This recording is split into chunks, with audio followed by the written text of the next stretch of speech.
hills and build them high. Makes a long time climbing before I die. I want the chance that's bit in his eye. Well, they gave me bars, but I can see between to a dusty yard and a long gone green.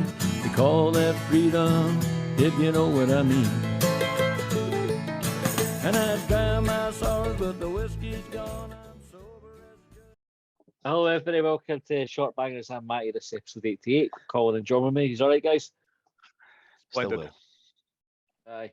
Right, so we've got plenty of questions to get through. We're going to put 25 minutes on the clock, but we've also got some pet peeves for folk as well, right? So I'll start off with one of them, right? This is from Mark Cochran. He said, folk that park next to you despite you parking in a space at the edge of the car park and having 10 spaces either side of you. I think you should apply. Resonates for you? What's that, sorry? Does that resonate with you? I was just going to say that's like urinal etiquette. Like you just like if there's plenty there, like if there's 3 urinals, you didn't stand in the middle one. You need to give someone else that's coming in the opportunity. But in that car park, you didn't go and park next to the boy. Like it's just fucking, it's weird as well. It's like, or the guy sitting who has an entire bus of seats to choose from, or women, person on the bus, when they've got an entire bus full of seats to choose from, they come and sit next to you. Fuck off. Yeah, the social John. I think there's certain situations where you just want your space. Well, I you only do do want that. stranger I sitting only next to do you. that. No, I only do that if somebody's got a bag on the seat, just to make them move their fucking bag. I think that's reasonable. Aye. No, an Because empty that's what bus. they So if the bus That's was what they make. full, if the bus is full and somebody's hogging a seat with a bag, then aye. But if the bus is empty, what difference does it make if the bag's on the But seat? see if you walk on the bus, right, and there's one person on every seat all the way around, and you see somebody with a bag, I'd go to the seat with the bag. Yeah, brilliant. Because it's a bag, or because it's a like an anomaly in the seating pattern. Just because you're not paying for a bag like to sit in that seat. So, My just mother-in-law's. I'm gonna next time I'm on a bus, I'm gonna get 2 tickets and I'm gonna take a bag just in case you come on. No, fuck off. There you go. That bag's entitled to a seat. Off you but fuck. it's almost saying, right, go and fucking sit in one of these seats, and then I'll maybe move the bag once they're all full. That's what they're saying. Like their bag's more important than everybody else. My mother-in-law's partially sighted, right? And she tells a story. I heard it a few times, so she'll not mind me repeating it. She got on a bus and she sat. Did she listen to this? Like, She doesn't even listen when I'm knowing this. And so there's no chance she's tuning in. She got hearing problems as well as seeing problems. She does, to be fair, like I'm not joking aside, she does. Anyway, she sat down on the bus, right, sit next to a guy, busy bus, and she's probably on the bus for about 15 minutes or whatever, and eventually the guy could get us up to go, and he says, you're sitting on my briefcase. Sitting on what? My briefcase. Like, get my briefcase back. She just had the clock that. So she's got like a sort of tunnel vision. She's just up and down and left and right. She can't really see, so she's in the clock that it was in and just sat down. But that guy's on a obviously. booster seat or something. They can, but that guy would just. Can you imagine like sitting going? No. I hope they get off first. She must have been gone. She's not very fucking. I know. I can get like a wiggle and everything. Like, oh, Why does this seat got a combination lock on it? Right, other TG Willis said, folk who start every sentence with, to be honest. This is no, I'd rather you lied. I'm not going to lie, but that's the other one, eh? Lie. Well, good. That's a good thing. This should be the default position, eh? Folk that say, I'm sorry, but what's that about? Are you sorry or you know? Are you trying to soften the blow of what you're about to say? Are you being serious? Disingenuous? Quite a negative way to start a sentence. He'll know as a manager of people, you can't start conversations like that because then that just gives him a chance to jump straight on. Eh? Very careful. Sorry, but you can't say words like that. To be honest, I think that's an expression I use from time to time. Like I'm sure I've said it. I've probably said it on the podcast, like tons of times in conversation.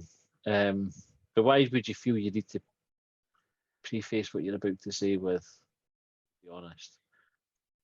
Like, I reckon even as somebody who uses it, I think it's just like a habitual thing, isn't it? Probably Just takes buys yourself some time as you think about what you're going to say. Mm. So like how some folk will go, or like that kind of thing. It's probably just like a wee filler as your brain kicks in to kind of say, right, didn't say something fucking stupid here.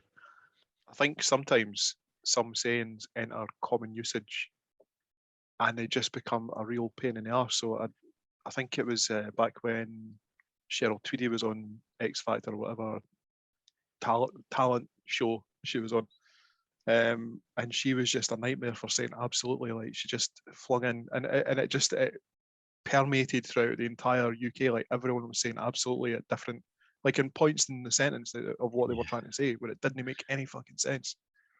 Yeah, So someone saying, to be honest, like they might be asking you like, I don't know, like a slightly controversial question. You're giving them your very honest opinion.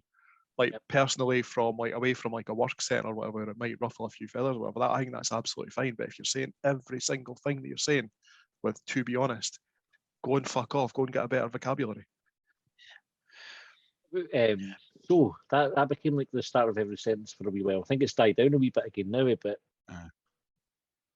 yeah, that way with folks start their sentence with "so," and then going to say what they're going to say. And again, when that started becoming a thing, again, something I've undoubtedly done. Yeah, the other ones that John was saying there about absolutely coming in. I blame Friends. It's one of the characters, not one of the main characters, but with the "oh my god" stuff that everybody uses now. You even see footballers saying it to referees, "oh my god," when they get a decision against them and that. And you're like, it was somebody in Friends that started that. It was Chandler's girlfriend or something. Janice, aye. And that's where and since then, and then somebody on Big Brother done it, loads of Welsh women, it was on early Big Brothers and that. And it's like, folk use it now all the time. And you're like, shut the fuck up. Fucking hate it. Right, my ass is a paddling pool, just a portable puddle or floodle if it's one of those fuck off massive ones. They're a pain in the arse, I think. Paddling pools are one of these things that involve way too much effort to set up compared to the enjoyment that's gleaned for them and the use that they get. It takes longer to get a paddling pool set up. Dug out wherever it is, like in the cupboard or the garage or whatever. We've not got a hose at the back. Our taps are fucking. This is like the. So we've got a house where the doors are not the same size, right? The inside doors, right? No standard size. The taps don't fit a hose, right? So you like you have to get the wee connector for the hose on the tap. So you can buy a tap hose connector adapter, right? For B&Q. Doesn't work either. It doesn't fit. Fucking ridiculous. So we've been meaning for years to get we'll probably do it in the summer, an outside tap. We'll probably do it now. We've got the dark so you can kind of run out in the back garden and just run them some water and whatever. But so a paddling pool is a big bollock if you've not got a hose that you can just run for the. Fucking right, aye. Just going to be jugs of water. Aye. They're interested in your non-standard doors and non-standard taps. Like, what sort of house are you living in? Wait, you wouldn't believe it, right? So our bath panel broke. Just the side of the bath, right? It got a crack in it. So we went and got a new one. Non-standard size as well. It's about 3 centimeters longer than 3 centimeters shorter than a standard one. So we went to Screwfix, only sell like one size. You could pick a different couple of the ones. I can't remember exactly how long it was. So James looked a couple of different websites for it. So well, that's it. Seems to be a standard size for the bath. Go and order one. Went away down. They'll get it bait, pick it up, gets it back home, take it up the stairs, go get it in. Just a tiny bit too long for our fucking bathroom, because it's not a standard fucking size. What house builder was that? I think these are Barrett, maybe. So we didn't want sponsored by Barrett. Right. No, but like there's loads of stuff, or loads of examples like that in our house where you go, well, that's no normal. Slightly different, slightly wrong when you're size looking at yourself in the mirror. I was just going to say, just that's standard there, that, but aye, doors, the fucking taps. Honestly, I was raging because you get like it was the really, really nice summer not that long ago. We were like, well, kids get the big paddling pool for the kids. I'll go and get a big hose thing. Went and got a decent one for the wee fittings and everything for it. That'd be good. to the car while I'm at it. And then there wasn't a tap in the house that fitted. And I was going, we've got like the wee downstairs toilet at the front. Didn't fit that. The kitchen one didn't fit. Up the fucking stairs. So I'm fucking... Mental. Aye, like say, in 2 different adapters you try. So there's a Black & Decker with this big orange thing. But, and the thing is, when it doesn't work, it really doesn't work. You just get water pissing out fucking everywhere again. You got to fucking turn it off again. You're soaking wet. That didn't work. So went away home base. They had like just a generic one. Tried that. Looked different. Didn't fucking work. Could just be me being shite with hoses, but it's a pretty simple thing. You just put in a tube onto a tap and tightening it. In theory, that should be a simple thing. No fucking here, no in my house. No. That's not great. Hoses. Paddling pool's the worst bit of it, isn't it? Putting it up. Because you can get the electric pump and all that, blows it up the boiler. You've got an outside tap with a hose, no problem, right? Normal hoses and all that stuff. It's when you let it out, you just end up with a big fucking flood. Aye. That's the problem that I find. And even at that, you can't move it. Depending on the size of the paddling pool, kind of like a wee one for a bairn.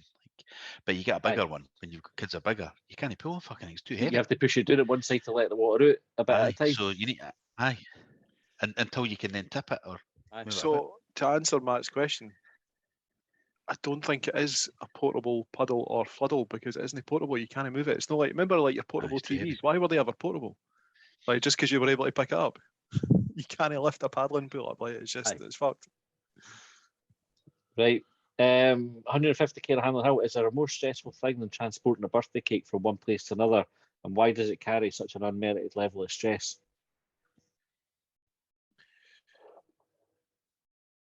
Well, this year it was the wife's 30th, and I think we were still pretty heavily hit by like restrictions and whatnot, so I couldn't really do what I wanted to do for her. But one of the things I could do was get her a decent cake, and I went out to see someone at Kirstofenway, and it was a good cake. It was a really nice cake, but it was decorated. There was like dinosaurs that had like wee face masks and stuff on it. And it was stressful. Like I had my mate drive me out there so that I could look after the cake on my lap and make sure that it didn't move and it wasn't spoiled in any way whatsoever. And it was stressful. And I wonder if it's because you get more and more people independent that are making cakes kind of like to your specific requirements rather than just like popping down to Asda and getting a chocolate cake for the birthday, sticking some candles in it. We got one for Josh the 18th. It was a sort of Hibs themed one, as you could imagine, for a shop in Hanover Street. Right. So, what had happened? We tried some local ones because obviously I'm thinking, Smee's going to have to fucking go get this. If you get it for Hanover Street, that's a job for me, right? So I carry that stress of having to transport it from one place to another. So I'd been pushing to get somebody local. We couldn't get somebody local to do it. So Jane found this place in Hanover Street. The day comes, I have to go and pick it up. So I drive across to Edinburgh. And then I'm like, where about Hanover Street is it? So you go up, and then you think, you've got to fucking park. Right? And parking in the city centre of Edinburgh is a fucking nightmare. So I wasn't quite sure exactly where the shop was. I'd looked it up and had a rough idea. And it's at the bottom of Hanover Street as you were coming towards the gallery. That sort of side it. Yep. Time o'clock where the shop is, there's nowhere to park. There's a bus stop with a bus in it, and then double yellows. So like they have had to go through the lights there, up past the gallery, up to the mound, and then I'm going to have to go fucking back around. But if you ever tried driving to Edinburgh recently, you can't just go fucking turn around. So I ended up going, try to find somewhere to park that was close that I could just run down to the shop to pick it up. So no parking. Well, I was away down the back of the train station, Market Street, no parking down there. Then I thought maybe I could come and double back up. So I went down past where the venue used to be, kind of the back of the train station. Came up to the lights there. Of course, you can't go left there back towards Princess Street. You got to go down to Omni and go back round. So I ended up in this big fucking circuit, and there was roadworks on as well, so it was shut. And then I thought, right, I followed the road and ended up coming back up Market Street, back up towards the mound, looking for a parking space, then coming back towards Hanover Street, but for the other direction, so coming past the gallery to get in. And by this point, I'm fucking reaching. They never worry about the stress of transporting a cake, but actually the stress of stopping a car to be able to get out the car to go and get the fucking cake was already high.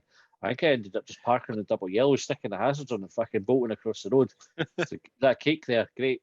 Thanks very much. And then Imagine if you dropped it and you just go back to the car. oh, What time did you? What time of the day did you go and do this? 3 o'clock. Did you think about going maybe first thing in the morning or anything like that? I probably considered it. So I can't mind. It may be the early doors called. Because you can normally get Park George Street in the morning. Yeah. Well, Aye. aye. There was Fucking nothing Captain anyway. Hindsight sitting there. Aye, I can. Well, if you'd asked me, I would have told before it. Aye. I think also I was raging at the fact I was having to do it because I knew it was going to be a bollock as well. I'd already preempted it was going to be a pain in the arse trying to fucking get parked and everything. I probably spent a good chunk of that journey going across fucking swearing to myself under my breath about The it. steering wheel. It wasn't even under my breath by the time I was staying however many laps to fucking Edinburgh. Trying They're to get two of the nightclubs of the 90s and that going, that's not stuff. That's that used to be there. Great. Can I park here? No. Good shout anyway. It's stressful. Right, Jeff Ashton, his gripe is TLAs or 3-letter acronyms. Oh, aye. That's a good one, actually. It depends what industry you work in, though. We're all financial services, so that's like Right. just full of them, innit? Just full of them. Aye. But ones Folk must have a job for just sometimes making them up, eh? Aye. Do you know how bad it is, right? So where the work, well, John's still working. When I used to work there was a workflow system called AWD, right? Okay. Automated Workflow Distributor or something. And they were getting rid of that and they were bringing the new system in. The new system was coming in and I was working on that project and it was called PEGA, right? Folk were asking me what the letter stood for because they thought the PEGA meant something, but PEGA's like it's short for Pegasus or something. You know what I mean? It's like it's a name. It's not an acronym. That's how bad it is. That's how ingrained it is in people. They go, PEGA must mean process engineer. You know what I mean? That's where their mind goes rather than. It's mad. It's totally mental in our industry. Ken, what I've never understood, see when that was brought in, they said, they use this for like landing planes at Heathrow or something. I'm like, yeah. I cannot make that leap from how I use it to at landing planes. Aye, because okay, what happens though, right? These companies make all these brilliant things, and then financial services companies go, aye, but we get this case once every 25 years that you need to do this bit. So they add all this fucking shit onto it that actually takes away from the actual brilliance of what it is in the first place. Aye, there's a system that we used that someone told me that was developed for the banking industry, and I was like, oh, that I could see how that would work in the banking industry. Why the fuck did anyone think that would ever work in the pension industry? We did in my last job. We set up a tracker for the work that the guys were doing, and because I don't like things, it was a spreadsheet. Acronyms. Can we put spreadsheets alongside it or spreadsheet trackers? Because every time that there's something that someone needs to log, let's create a spreadsheet. Fuck off with that. We did because I would inherently look to see if you could get the acronym to be cunt. Like that's your utopia, as if you could have that, right? Obviously, folk get wise to it, so you can't really do it, but you can't fuck or all these kind of things. But we had next action due on it, right? So you had to use your NADs, right? So check your NADs every day. That was like one of the. But then if they were, if they'd gone past their date, they're gone overdue NADs or gonads. That's how we worked it. And that was like a small victory. This is the kind of thing we get a small victory at work. Stick it to the man. That was my one. Just had everybody talking about NADs. At Sky, there was voice actor group, right? This is what the thing. It was to do with what skill your phone line had, right? And folk called it VAG, right? That one. I was like, why are you calling this VAG? This is like an open goal. And for that point, anytime I referred to anytime, no matter who I was speaking to, I would talk about their vag. I worked on a. Back to I- McDonald's I days. I just kept doing it until other people started doing it as well. Because there was a couple of folk who were in it. Obviously, they would just chuckle away. And they would ken it was coming as well. You know, just like it was getting discussed here. And we need to look at everybody's badges. Yeah. So on that AWD thing that you were talking about, Colin, I worked on a project for a while called Legacy, and all the work types on AWD had the LG prefix, and this work type was LG analysis. So obviously it got abbreviated to LG anal, but no one would call it LG anal. They would call it LG anal. Fuck off. Is that the one with the pine or the money? Or the money they forgot to pay for? Aye, 100 million plus. Like Alistair Taylor, Guinness or Murphy's. Oh, I'm on the Guinness now. I don't think I've ever. I don't know if I've had a Murphy's before. You must have in the 90s. Murphy's was big, Colin. We definitely had Murphy's. Definitely. aye. Murphy's and Caffrey's mine too. Caffrey's, aye. Oh, Aye. Caffrey's, aye, that was the one I was. The just green, trying to think was that a of the name green of. can? Caffrey's. Caffrey's, I'm sure was aye. Like, was it a dark green can? Aye. Aye.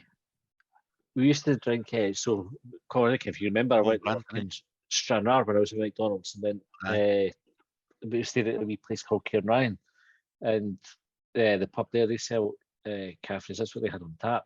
So I drank loads of it when I was in there. Did Never you just go really drank bust? it after that. After the I 90s? don't know what happened to them. I was just Stuff about to say, since I've what, not the seen Monarchs, or? Caffrey's for ages. Ah, Just see you reach for your phone, Colin. I was about to do I'm the same. googling it. Stuart said, if any of you dyed your hair extreme colours back in the day, I've had green and bright red.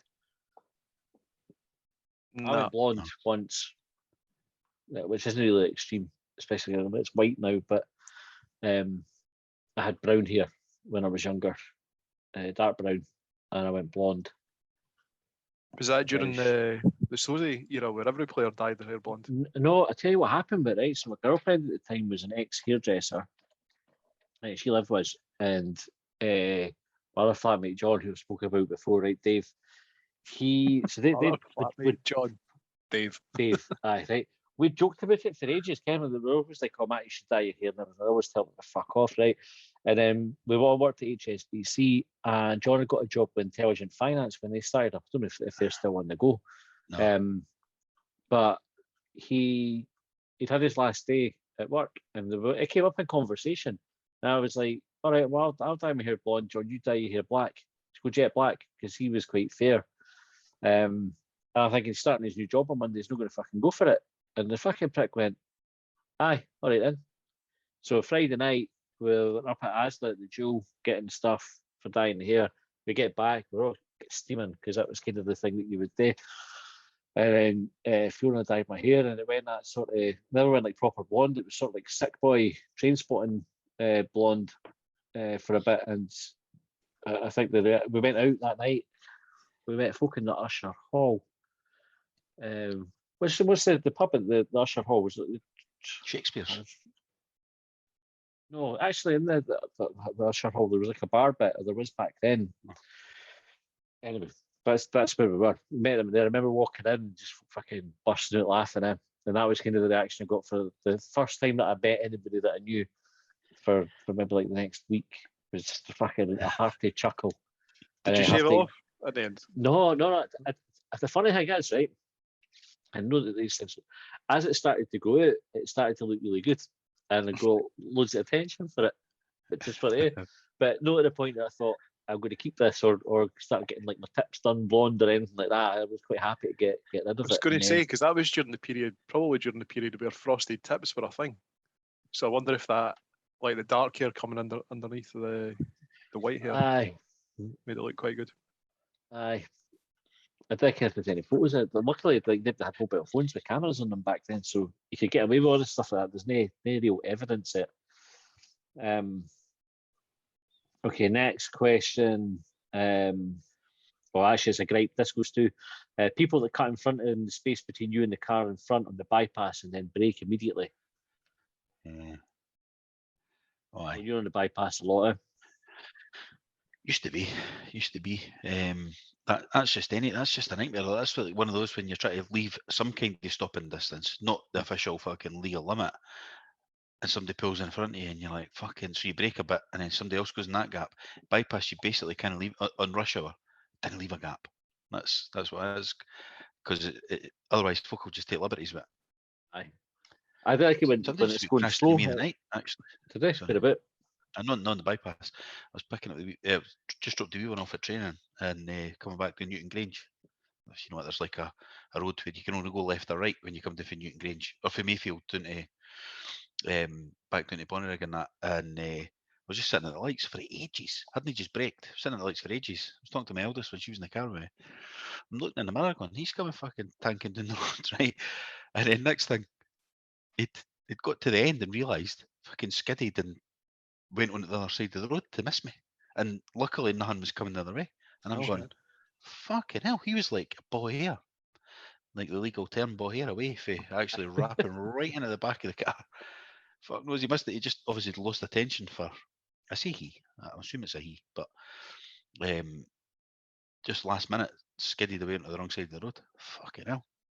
Like, I don't know how he was feeling after it, but I was like, your heart starts racing a wee bit after. Like, Aye. you've nearly caused something. I was like, just sitting there because it was coming at. I thought we'd have been into the car in front, like, Aye. with the pace he was coming at. Anyway, change the subject. Aye. They like folk cutting in. They like it at all. So I didn't letting folk in. See the folk who are patient and kind of maybe indicating like, like, and they bother. But folk who, when there's no space and they just nudge their way in, you think, fuck off. Can't stand that.